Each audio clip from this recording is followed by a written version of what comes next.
So for those who don't know, we live in an ambulance and we've been nomadic for the past 4 years. And over the years, we've learned a lot and posted about it on this channel. Many people also know that we've never had a massive budget. So we've relied heavily on apps and websites and just things that we hear about in like the budget travel community to be able to help us to save money while we've done this whole travel thing. And today we want to share some of those resources with you.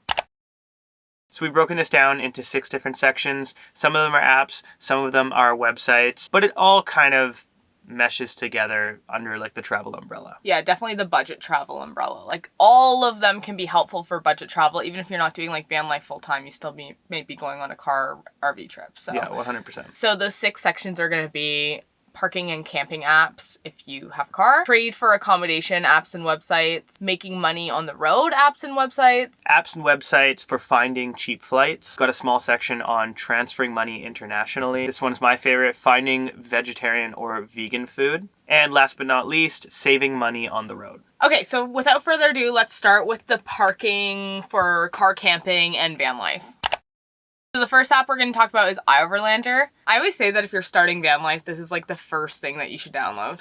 100%. Same thing if you're doing like a cross-country trip and you're looking for free campsites. This is pretty much the main one we use to find free parking. So when people ask us sometimes, they're like, oh, how much do you spend on parking living in a van? The answer is mostly $0. We hardly ever spend money on campsites and mostly exclusively find our parking spots on Overlander. So this is a community run app where you can find free campsites or paid campsites as well. People also list like where they found showers on the road, where they found laundry. And like I said, it's all community run. So people just input things based upon their experiences. And yeah, we use this app basically every day. And just one quick thing I wanted to mention. None of this is sponsored by any of these websites that we mentioned. They're just things that we've found on the road and traveling that we've found to be really helpful, and we just wanted to share that with you guys. So yeah, none of this is sponsored. Not a single one of these companies has sponsored us, and there's going to be a lot. So now that that's out of the way, the next one we wanted to mention is Vanly. So this one is essentially driveway camping. So if you're in a city or somewhere that you might not feel safe parking on the roads overnight, you can go onto this app and find a place, like a driveway, that you can stay in for the night. But there are many reasons why you may not want to stay on the side of the road. Say you're going to like a concert or something and you don't want to leave your van like downtown in a city. This can be a way that you know that you're in someone's driveway. Like some of them are gated driveways and stuff like that. So It can be really helpful for van lifers or RVers. Next one that we want to talk about is a website. It's called freecampsites.net. And this is very similar to Overlander, in which people input free campsites that they found, especially in Canada. We've used it a lot more in Canada than we did in the US. On here you can find like old logging roads or like dead ends or just kind of like weird spots where you may not be able to find on Overlander or even on Crown Land or BLM land maps, because they could just be any random spot. Then yeah, same thing, people report like, oh, I stayed here overnight and I had no problems, nobody bugged me, there was no signs, etc. Next up on our list is Harvest Hosts. So this one is the same sort of thing. You're not staying at an RV park or anything like that. Somebody will open up their property to you, and typically they'll have like some kind of a small business, whether it's like a winery or a brewery or something like that on the property, and it's free camping. Like you're allowed to come and stay, but the deal is that you'll go in and, you know, maybe you'll buy like a bottle of wine or, you know, just something small just to kind of make it worth their while, bringing in a little bit of business for them, and you're also getting a free place to stay. Yeah, like it's not completely necessary. It doesn't say that on the website. Typically it's like an experience kind of thing and you can go stay on, yeah, like you said, like a vineyard or something like that. And the other one is Boondockers Welcome, which is very similar kind of to Harvest Host and Vanly. Like people open up their private properties and they can host you on their property. Sometimes there's like a campfire ring or plugins, and sometimes there's not. Sometimes it's just like a big open air acreage. And recently Boondockers Welcome joined Harvest Host. So I think between the two of them, they have like 5,000 boondocking opportunities for people to stay at. But they used to be different things. And this is also really great. Like if you have a bigger rig or like a school bus, something like that, then it's kind of hard to like park within cities, and you don't want to always be spending like $50, $55 for a campground where you're next to other people. The next one on our list is called The Dirt, with a Y, not an I. On this website, you're going to find camping and glamping spots with community reviews, an open forum. What's super cool about this website is that they have like draws and competitions to win like outdoorsy sort of stuff and like camping things and stuff like that. So that's kind of like the draw of this website. Yeah, like again, they'll show paid campgrounds, but same thing, like community reviews, outdoor enthusiasts can join forums and stuff. It's pretty cool. The next one is Hip Camp. So this is kind of like Airbnb, but for like cool experiences. So you don't necessarily have to have a car or a van to join Hip Camp, although there are a lot of opportunities for like RV spots, RV pads and stuff like that. But this can also be for like tenting. Sometimes they provide tents and stuff too. So it's just like kind of like cool like glamping or camping experiences like Airbnb. So yeah, you could like stay on like a llama farm or like in a yurt somewhere, you know, it's kind of stuff like that, or like tree houses and that kind of stuff. And the next one is Seeker. Hi, editing me here. I didn't know how to pronounce this. It's pronounced Seeker, not Seeker, which we've actually never used because when I tried to sign up, it was asking me for a zip code. I don't know if it's only in the US, but tons of our friends use this website. So it's very similar to The Dirt in the way that there's just hundreds of campsites on it, and then there's also like a community forum. This is the main way that a lot of people find like van life and community events. Post like a variety of like meetups and events, and same thing, it's kind of like really community oriented. Made it through the parking section of this video. The next section that we're going to be talking about is trading for accommodations. So for the first three, I'm actually going to kind of combine them all together because they're all very, very similar. So for these three apps, essentially what you're doing is you are trading, taking care of somebody's house for the accommodation, for the house. So they will typically go somewhere, they'll be on a vacation or something like that for however long is listed. You will go in and you'll take care of their pets, plants, the home, just general upkeep that needs to be done around the home. Yeah, again, these are all going to be trade for accommodation apps, meaning that there is no money exchanged between the host and the person staying at that accommodation. And in fact, you have to pay to do it. So there are membership fees for all three of these websites. But for us, the trade-off has always been great because we would have spent so much money on like Airbnbs, hotels. One winter we just lived for free for 4 months, like didn't have to pay any money in rent. So whatever the membership fee is, each one of these is different.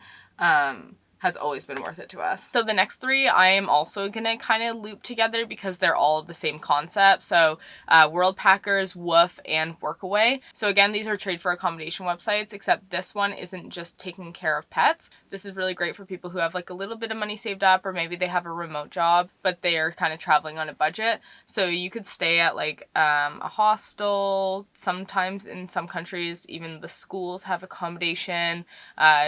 You could be working on someone's farm, and the hours of work are different for every job that you can get, but I've seen ones where you can be like a social media manager for a hostel and you're working say 10 hours a week or whatever, and then you get to stay at the hostel for free. It's like such a great way for people to start traveling, especially for people who've never traveled to a country before. I'll show some of the opportunities on the screen. There's some really, really cool opportunities on all three of these websites. So far all of these, you're not really making money from them. For a lot of the van life ones and travel ones, it's kind of more like cheap travel and cool campsites.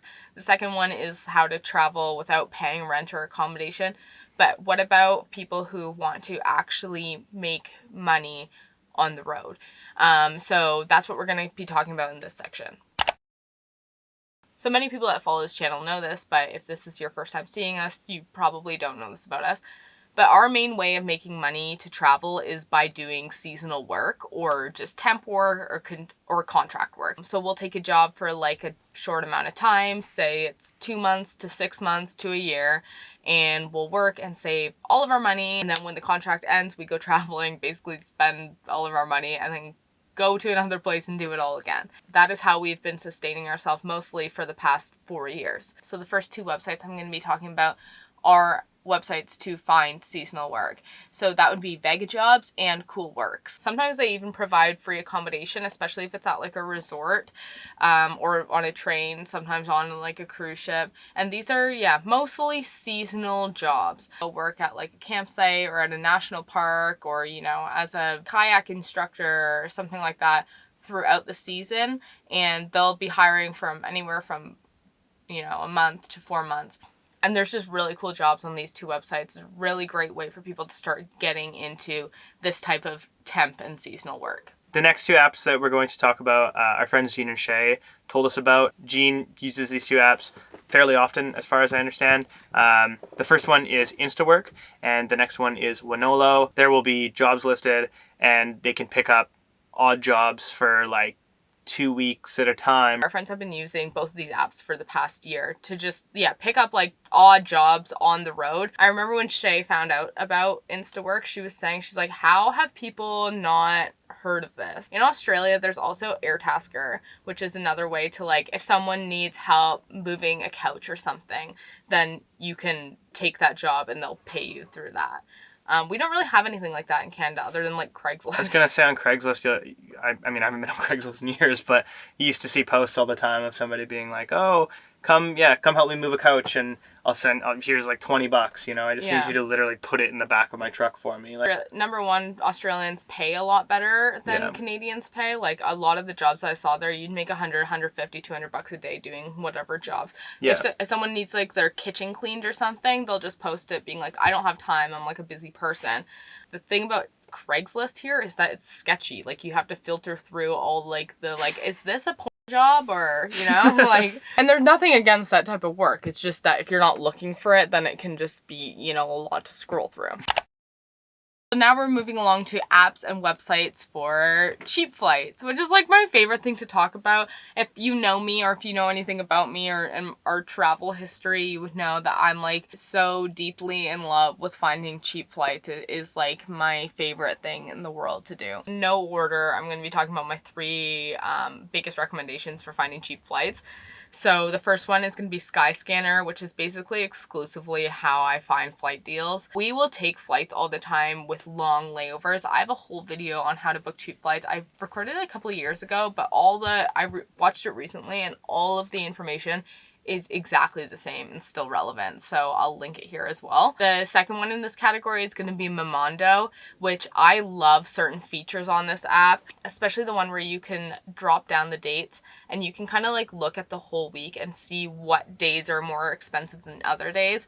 And the next one is Scott's Cheap Flights, or if you are Canadian, YYZ Deals for Toronto, of course, or in Vancouver, YVR Deals, which I love. I'm on their emailing list. They have software that goes through all the websites and does like price comparisons, and they will send you an email and also put on their website all these cheap flight deals. And sometimes the thing about these websites is sometimes they catch airline mistakes.